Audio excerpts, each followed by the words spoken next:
Senator Morgan, Senator Fitz-Henley, your brief intervention. Thank you, sir. I'm aware that it's pretty late in the evening, and therefore I won't be long. I want to begin by just saying a word of appreciation to the staffers at Parliament who are here offering support even as us, the parliamentarians, seek to get the work of the people of Jamaica done.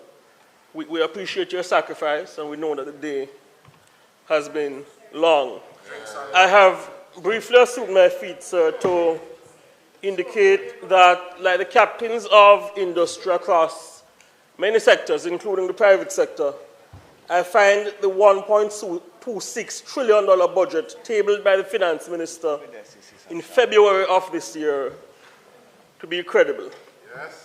Not only do I find the numbers well thought out, and the projects, I believe that the projects being pursued are signal indicators that the administration, though committed to fiscal discipline, is intent on ensuring that as many Jamaicans as possible continue to benefit and reap dividends from the national pie, yes, which has been created, that of a stable Jamaican economy.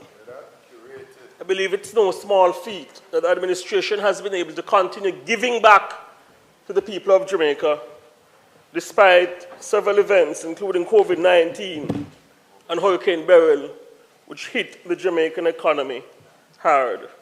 And by giving back, I mentioned the increase in the annual general personal income tax threshold, and also the cut in GCT on electricity from 14% to 7%, which will become effective in July of this year.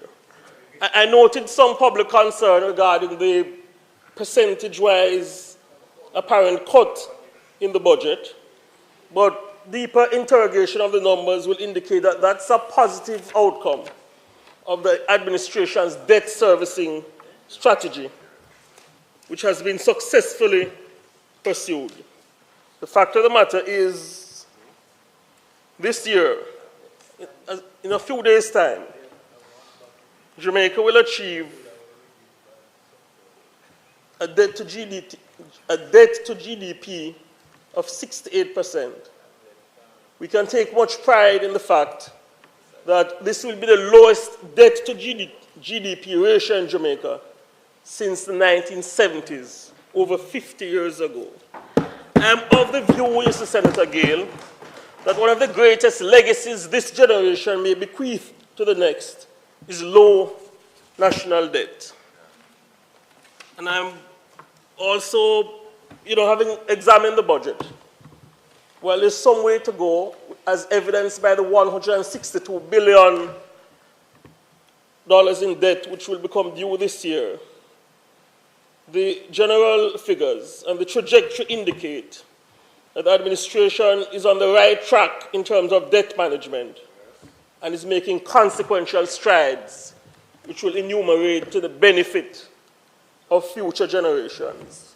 Senator Crawford suggested that debt management under the current administration, of the Jamaica Labour Party administration, pales in comparison to what transpired under the PNP administration. This is not true. It is false. And I give you one piece of statistic which will support my assertion. For the phase 1991 to 1995, money supply in Jamaica averaged 48.2%. Inflation averaged a whopping 48.2%. Let me amend that. Inflation averaged a whopping 40.6% annually. Interest rates averaged 45%. And domestic debt exploded under the PNP from 10.1 billion to 60.2 billion, a 500% increase.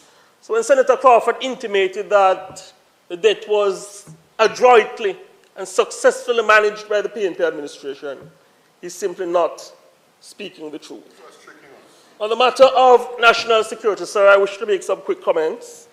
I believe the budget presents confirmation that the administration, despite making significant investment in the security forces, investing in the intelligence capabilities of the security forces, intensifying recruitment of the JSAF and JDF, upgrading police stations, that we continue to be steadfast in investing heavily in protecting the nation and ensuring that a feeling of safety and security is allowed to prevail across spaces in Jamaica which were once regarded as violence-prone. I wish to salute the men and women of the JCF, led by Police Commissioner Dr. Kevin Blake, who continue to put their lives on the line to ensure that we are safe. Indeed, it was good to hear this week the USA's chief diplomat moving to offer words of commendation on the occasion of his visit to Kingston concerning significant strides made in the fight against violent crime. There is no doubt that the yeoman's effort of the security forces, combined with strong support from this administration, have combined to ensure that last year there was a 19% decline in murders, and this year that violent scourge is down by 35%. Senator Crawford also sought to cast aspersions on the administration's efforts. Well, the Jamaica Labour Party administration's track record at fighting crime. I've made the point here before, and I'll make it again. It is a matter of fact that from as far back as 1972, anytime the Jamaica Labour Party has come to power, an inherited office from the PNP, we have presided over a decline in murders and violent crime. 1972, when the Manley administration came to office, inherited a year when 145 Jamaicans were killed in the former calendar year. Manley left power, 889 Jamaicans killed in his final year, a massive 449% increase. In further rebutting Senator Crawford's assertion, another case in point, the Jamaica Labour Party administration came to office and inherited a calendar year when 889 Jamaicans were killed. We left it at 414 in 1989, a massive 58% reduction in murders. Again, the PNP came to power in 1989, and in 2007, the final year, 1,584 Jamaicans killed, a massive 238% increase. In fact, that was when Jamaica was declared by the international media as the murder capital of the world. The Jamaica Labour Party came back to office having inherited a murder rate of 1,584 and left it at 1,130, a decline of 29%. Enter Peter Bunting as Security Minister. Inherited a year of 1,130 Jamaicans murdered. He left it at 1,208 in 2015, an increase of 6%.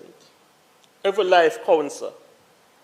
The use of the statistics is not to discount the fact that every life counts, but to make a simple and poignant point.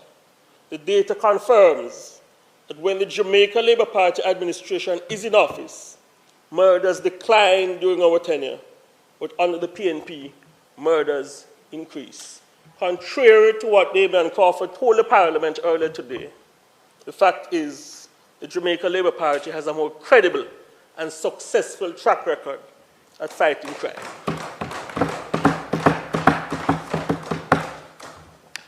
You know, so I saw a document, it came to hand earlier, well, I won't say when, but it's entitled Data Analysis and Roadmap from Kingston Central, the People's National Party, prepared in September 2004. And the document says, consideration for messaging in the constituency. And one of the messages that the PNP has proposed to put forward in this document is indicate to the population that crime is still high in the public psychology. Reinforce this, the perception, the psychology that crime is high. This is a strategy that a PNP internal document is commending concerning a constituency that has experienced either 1 or 2 murders for this year. I believe the people of Jamaica should resist this push by the PNP to prey upon their fears and seek to inculcate in their mindset one of fear that crime is high and they are insecure. I wish to again commend the men and women of the JCF and the JDF on their efforts in reducing violent crime. The final point I wish to make, the budget. In further assessing the 2024-2025 budget, I've listened carefully to narratives in the public domain, and I mean no disregard for anyone who has occupied the post. But I believe the current finance minister, when we consider her technical skill set and her field of study, is arguably the most technically qualified individual who has had the honor of occupying that post at Hero Circle. Therefore, her caution that the bunch of promises from the opposition would prompt a fiscal tsunami that is akin to FinSat 2.0 is not to be taken lightly. It's a caution that should send chills up the spine of every Jamaican who means this country well and who understand what FinSat did to this country and how badly it affected the quality of life of the people of Jamaica. And by badly affecting our quality of life, I don't allude to the opposition Senate leader or the opposition leader. I allude to how the policies of the PNP administration wrecked over 40,000 businesses, destroyed the mitochondria of the Jamaican economy, caused our debt to spiral, set our GDP back by a number of decades, and hurt the lives and the aspirations of thousands upon thousands of Jamaicans who were merely seeking to make an honest living via industry and commerce. On the matter of avoiding mistakes of the past and ensuring that current policies do not adversely impact the economy similar to the yesteryear, I heard the opposition leader commenting that he has nothing to do with the FinSat. He made that comment in an interview earlier this week. Senator Morgan alluded to comments made by the opposition leader when he said he came into the PNP via Dr. Omar Davies, where he gave advice regarding the financial sector. Of course, Dr. Davies was the finance minister in the 1990s, during the meltdown of the financial sector. I put it to you, sir, that it is highly improbable that the opposition leader was not consulted on those issues of the day. And therefore, I submit to the Parliament of Jamaica and the people of Jamaica that when the opposition leader says he had nothing to do with the FinSat, no part to play, he should not be believed. In fact, the public record suggests he did not speak the truth. The public record, including the findings of the country's then anti-corruption agency, the Office of the Contractor General, do not support the opposition leader's claim he had nothing to do with the FinSat. As a matter of fact, the public record indicates that there were payments made to a company called Daring, Bunting and Golding, a company owned at the time by Peter Bunting and Mark Golding. Payment made during the FinSat debacle. In one such payment, the PNP administration via the finance ministry had an obligation to pay Daring, Bunting and Golding over $29.5 million US. Furthermore, FinSat paid approximately $10 million US to Bunting and Golding's company on July 29, 2005. And the Debt Management Department of the Ministry of Finance paid the balance of US $20 million.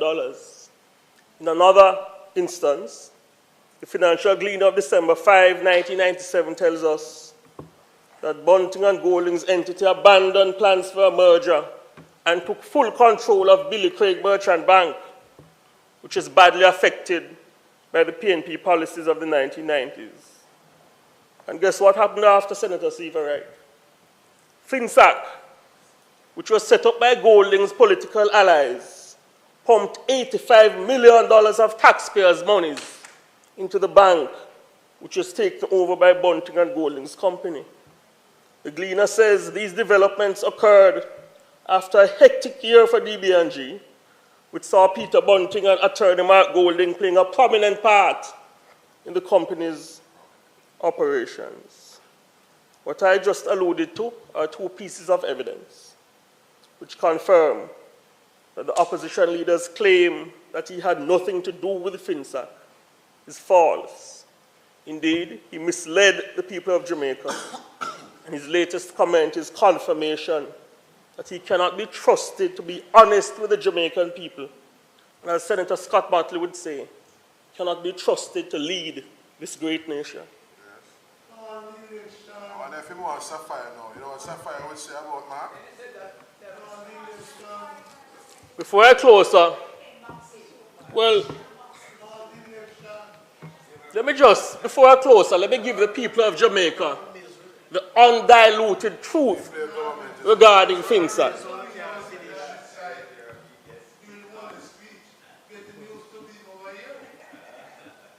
Let me give the people of Jamaica the undiluted truth concerning FinSAC. While iniquitous PNP policies caused over 40,000 Jamaican businesses to collapse, destroyed savings, and drove many Jamaicans to take their own lives, deals were entered into which the anti-corruption agency of the day described as irregular and highly improper, and arising from those deals, public funds, millions of US dollars, millions of Jamaican taxpayer money were shelled out and used to line the pockets of a company owned by Peter Bunting and Mark Golding, two men who now aspire to lead Jamaica. Quite frankly, sir, the opposition leader should apologize for his misleading comment that he had nothing to do with the FinSAC. It is simply not true. It is an insult to those of us who will never forget the pain caused by the PNP policies of the 1990s. And to make matters worse, the opposition leader has been on platforms across the country, boasting, uttering comments to the effect, "Me don't make my money already. Me don't set it for me and my family." Yes, he did. He sure has.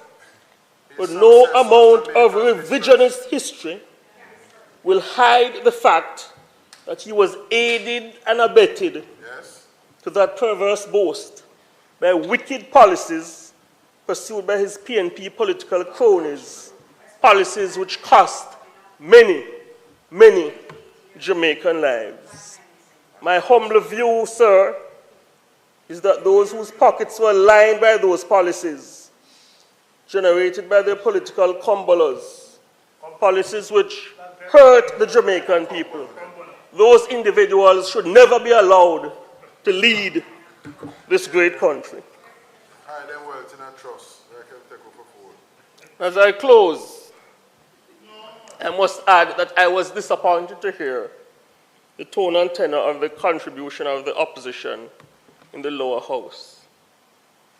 I was disappointed to hear their contribution to the budget debate, where basically a whole range of promises were made, but they had no numbers to support it.